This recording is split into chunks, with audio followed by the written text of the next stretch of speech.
ఈ 20 ఏళ్లలో ఏమి అభివృద్ధి లేదు. ఏమి ఇప్పుడు గత 5 ఏళ్లలో పైన అదే పార్టీ, కింద అదే పార్టీ, మంత్రి పదవి కూడా వచ్చింది. ఏం జరగలేదా? ఏం జరగలేదు కదండి. ఆ. ఏం జరిగింది చెప్పండి. రోడ్లు, డ్రైనేజీ, నీటి వ్యవస్థ ఏం మారలేదా? ఏం మారలా. ఉమ్.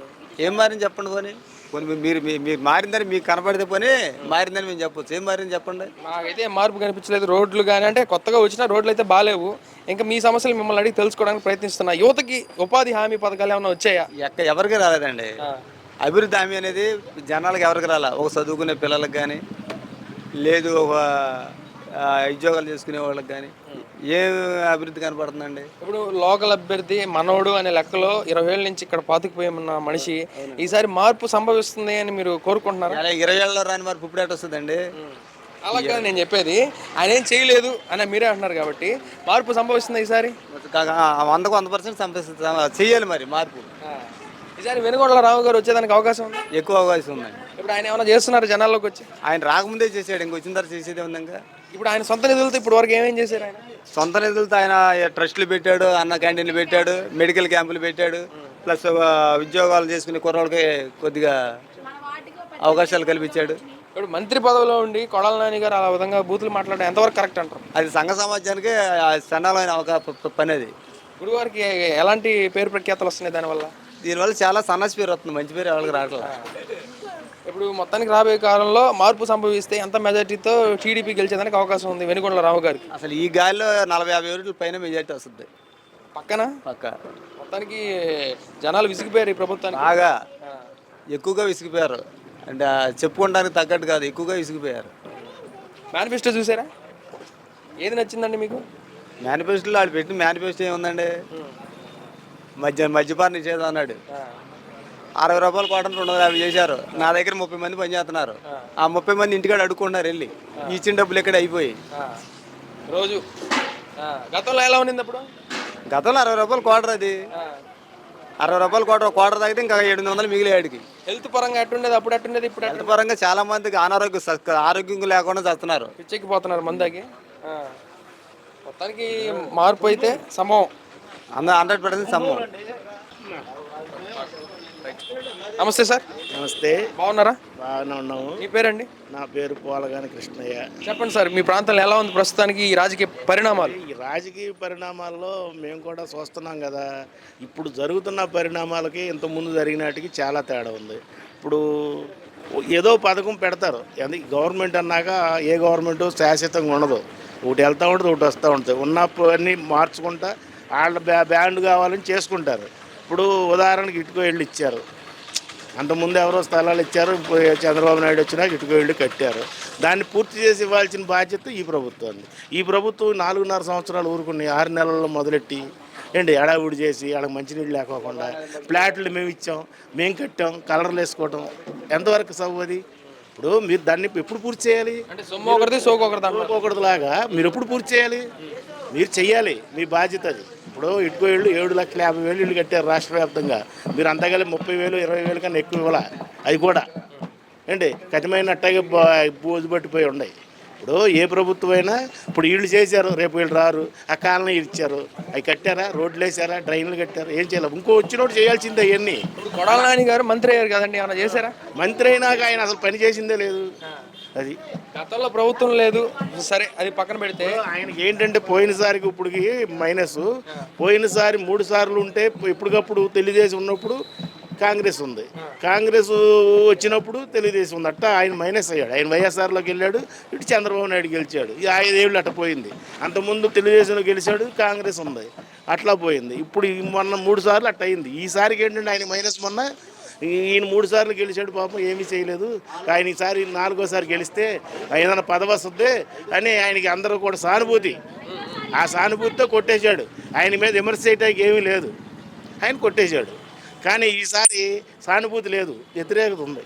ఎందుకని మంత్రి పదవి వచ్చినా ఏం చేయలేదు? వచ్చినా అసలు అభివృద్ధి అనేది ఎక్కడుంది? గుడివాళ్ళు చెప్పండి. చేసేదానికి అసలు ఆస్కారం లేదా? ఇప్పుడు జగన్ దగ్గర ఎప్పుడైనా చేయొచ్చు, ఏదో ఒకటి చేయొచ్చు. ఏ విధంగా విఫలం అయ్యారు? పట్టించుకోవాలి అంతే. ఫస్ట్ పట్టించుకోవాలి అంతే. మీరు ఎవరైనా అడిగినా ఏమైనా సమస్యలు చెప్పినప్పుడు అడగడానికి లేదులే. అక్కడ మేము వేరు కాబట్టి మేము వెళ్ళి అడగడానికి ఏం లేదు, మేము వెళ్ళం కూడా. జనాలు ఎవరైనా వెళ్ళి అడిగితే ఏం చేయలేం మరి మాకు తెలిసి.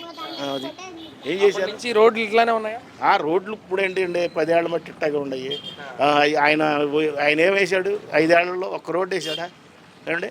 ఇప్పుడు ఇగో ఈ ఈ బ్రిడ్జి కాడ నుంచి భూషణగొండం దాకా వేశారు. అది 224 కోట్లకి చంద్రబాబు నాయుడు గారు ఉన్న ఎస్టిమేట్ వేశారు. ఇది కంకిపాడు ఫ్లైఓవర్, అది నేషనల్ హైవే రోడ్డు కలపడానికి. కానీ వీళ్ళు వచ్చినాక దాని అంతా పక్కన బారదంగారు, ఏదో 5 కోట్లు 2 కోట్లు పెట్టి ఇది వంటి పూర్తి చేశారు. ఈ కార్తీ అది కూడా జనం గొడవలు చేయగా ఇప్పుడు యాక్సిడెంట్ ఇప్పుడైనా మీకు తెలుస్తూనే ఉంటుంది. అక్కడి నుంచి చూడండి కంకిపాడు రోడ్ రోజుకి ఎంతమంది పడుతున్నారో ఎంతమంది ఎగుతున్నారో మనం లెక్కలేం, కానీ రోజు దెబ్బలు తగిలేవాళ్ళు, తలకాయలు పగిలేవాళ్ళు, చచ్చిపోయేవాళ్ళు. ఇప్పుడు వెనుగొండల రాము గారు ఎవరైతే ఉన్నారో ఇప్పుడు ఏ విధంగా చేస్తున్నారు ప్రచారం, జనాల్లోకి ఎంతవరకు వెళ్ళారు? ఎన్నిగంటల రాము గారు కొత్త అండి, ప్రచారం చేస్తున్నాడు.